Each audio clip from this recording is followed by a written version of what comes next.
By 1860, North Carolina's population has grown to 1 million people. Of these, 30% are held in bondage. As Civil War looms and the secession crisis sweeps across the Deep South in the winter of 1861, North Carolinians, especially in the Piedmont and western part of the state, oppose disunion. State political leaders rebuff calls for secession until the fighting at Fort Sumter, when Lincoln moves to suppress the rebellion in seceded states. North Carolina becomes one of the last states to join the Confederacy. Fighting comes quickly to North Carolina. Union naval and land forces target the state's northeastern coast along the Outer Banks. Their first objective, capture Hatteras Inlet. Long a safe and reliable passage between the Atlantic Ocean and the port towns along Pamlico and Albemarle Sound, the inlet gives Confederate blockade runners, fast ships that can evade Union blockading naval vessels, a lifeline to trade with Europe. The ports around the Sounds and the railroads that connect the coast to the interior of the Confederacy amplified the region's strategic importance. August 1861. A Union land and naval force arrives near Hatteras Inlet. Forts Clark and Hatteras fall. The victory encourages the North, strikes a blow at Confederate shipping, and positions the U.S. forces to further extend their control over the strategically important region. 1862. A second joint Army-Navy operation sets out to gain complete control over all the waters of northeastern North Carolina. General Ambrose Burnside and Flag Officer Lewis Goldsboro target Roanoke Island. By February 8th, they seize the island. The victory gives the Union control of both Albemarle and Pamlico Sounds, a foothold from which to launch further attacks. The port of Wilmington becomes ever more crucial to the Confederacy's supply lines. Burnside's men, supported by gunboats, march inland toward New Bern. A furious battle rages there on March 14th, in which Burnside's forces drive the Confederates away. Burnside's men capture New Bern, Havelock, Carolina City, Morehead City, and Beaufort. Fort Macon, guarding Beaufort Inlet, falls on April 25th. With U.S. naval forces in control of the North Carolina coast from the Virginia state line to the White Oak River, the Union holds a key strategic advantage. Beaufort becomes the primary coaling station for the Atlantic blockading fleet. New Bern becomes the military and political center for Unionists in the state. Union garrisons in the coastal towns threaten the vital railroad that connects the port at Wilmington to Richmond. Enslaved people flee inland plantations, seeking freedom at Union strongholds. Thousands of them will eventually join the United States Army. Union General John Foster launches a raid from New Bern to Goldsboro to burn the Wilmington and Weldon Railroad Bridge. Confederates resist the advance at Kinston and Whitehall. Raiders try, but fail to destroy the ironclad CSS Neuse. Foster's force reaches Goldsboro, clashes with rebels, and sets fire to the bridge. Foster retreats, declaring the raid a perfect success. The boast proves an overstatement, as Confederate troops repair the bridge within weeks. The Confederates are unwilling to allow the Union Army to continue to use New Bern as a base to threaten vital supply lines. In March 1863, a force of 13,000 men, commanded by General Daniel Harvey Hill, moves toward the Union base at New Bern. But after limited fighting and artillery exchanges that favor the Union, Hill calls off further operations and retreats. The following year, Confederates redouble their efforts to retake New Bern. In late January, Confederate General George Pickett leads 3 columns to approach the city from different directions. Union troops hold a strong line of fortifications, which Pickett realizes are too strong to attack. In April, General Robert Hoke again targets New Bern. Hoke's land force attacks Plymouth with the CSS Albemarle in support. Union forces surrender on April 20th.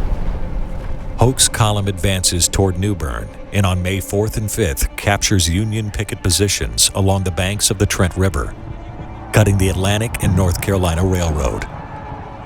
But desperately needed naval support fails to arrive as the CSS Noose runs aground near Kinston, and the CSS Albemarle is bested by Union gunboats in Albemarle Sound.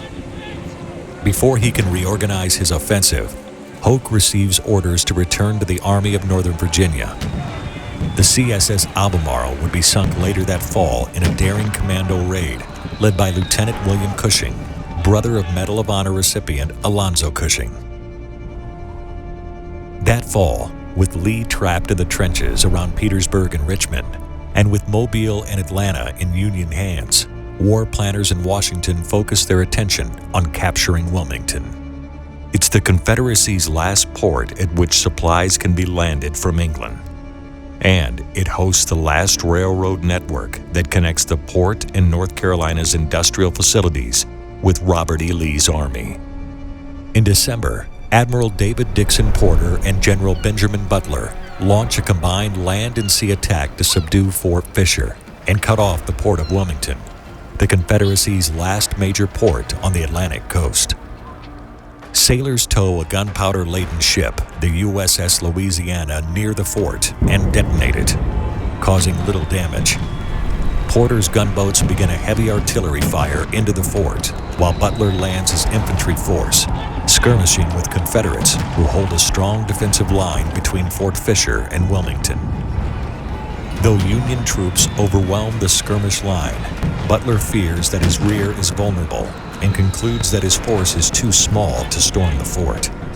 He calls off the attack and returns his troops to their transport boats.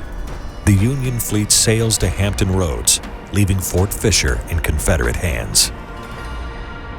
A furious General-in-Chief Ulysses Grant fires Butler and replaces him with General Alfred Terry. Terry, with 10,000 men, and Porter, commanding a fleet of 58 warships, set out on a second land and sea operation. Porter's fleet begins an unrelenting bombardment on January 13, 1865. A landing force of sailors and Marines attack from the northeast, but suffer heavy casualties. The main infantry force attacks from the west and gains a foothold inside the fort. They advance steadily, and by nightfall, Union troops hold the fort. The fort's garrison flees to Battery Buchanan, but a force including United States colored troops pursues and captures the defeated rebels. Union forces move cautiously toward Wilmington. Fort Anderson on the Cape Fear River falls on February 18th, forcing Confederate troops to abandon their defensive position at Sugarloaf. Still hoping to defend Wilmington and prevent Terry's force from linking up with William T. Sherman's force, Hoke's troops establish strong defensive positions at Town Creek and Forks Road. U.S. colored troops attack the rebel position at Forks Road twice, but are repulsed. Despite their success, Hoke's Confederates receive orders from Robert E. Lee and Braxton Bragg to retreat. On February 22nd, Hoke's men march away, leaving Wilmington defenseless. Union troops march into town with bands blaring later that day. Meanwhile, Union armies under General William T. Sherman advance into North Carolina. Disparate and heavily outnumbered, Confederate forces under Joseph E. Johnston look for opportunities to pounce on Sherman. After capturing Fayetteville, Sherman's two wings, under General Henry Slocum and General Oliver Howard, moved toward Raleigh and Goldsboro. Confederate General William J. Hardee deploys his troops across the Raleigh Road at Averysboro with orders to delay the advancing Union column so Johnston can consolidate his force. On March 16th, two Union corps launch multiple attacks, gaining ground all the while. Withering Confederate fire slows or breaks up each attack. Hardee retreats after dark and moves to join Johnston. The fight at Averysboro keeps the wings of Sherman's army separated long enough for the Confederates to concentrate. With his full force of 21,000 men, Johnston occupies a strong position at Bentonville. General Slocum's left wing presses forward on March 19th. He believes Johnston won't fight with his back to the river and presses forward without waiting for reinforcements. But Johnston does fight, and soon Slocum's wing is on the defensive. Confederates launch a grand charge that almost devastates Slocum's army. They succeed in some areas, but in others, they are deterred due to lack of coordination. Soon, reinforcements arrive and stabilize the Union line. Johnston's men are forced back to their original lines, where they dig in. Howard's right wing arrives on March 20th, extending their lines to Mill Creek. Johnston is heavily outnumbered and in danger of being flanked. Skirmishing crackles throughout the morning and early afternoon of March 21st. A Federal reconnaissance toward the Confederate left at Mill Creek Bridge becomes a major assault. The Federals come within a mile of the bridge, nearly cutting off the Confederates' path of retreat. But they are ordered back by General Sherman. In later years, he will criticize his order, deeming it a missed opportunity to end the campaign. With his one avenue of escape momentarily still open, Johnston abandons the battlefield and marches his force toward Smithfield, burning the Mill Creek Bridge behind him. At the same time, 6,000 cavalry troopers under General George Stoneman embark on a raid. They burn bridges, destroy railroads, and aim to reduce General Lee's hopes of escaping General Grant in Virginia. Stoneman nearly captures Confederate President Jefferson Davis and the Confederate cabinet as they flee Richmond for safer points south. General Johnston recognizes that he can do no more than annoy Sherman. With the surrender of Lee's forces in Virginia, there is no hope of uniting his army with another substantial Confederate force. With scarce ammunition stores, limited food, and no hope of victory, he meets with General Sherman at Bennett Place to discuss surrender terms. Johnston surrenders his and other Confederate forces, totaling more than 89,000 men. It is the largest surrender of the Civil War. In the Civil War, more than 130,000 North Carolinians served in the Confederacy, with 8,000 in the United States Army, including 5,000 freed men of color. The Tar Heel state bears the high cost of the Civil War, with more than 40,000 North Carolinians dying in the war, 6% of its free population.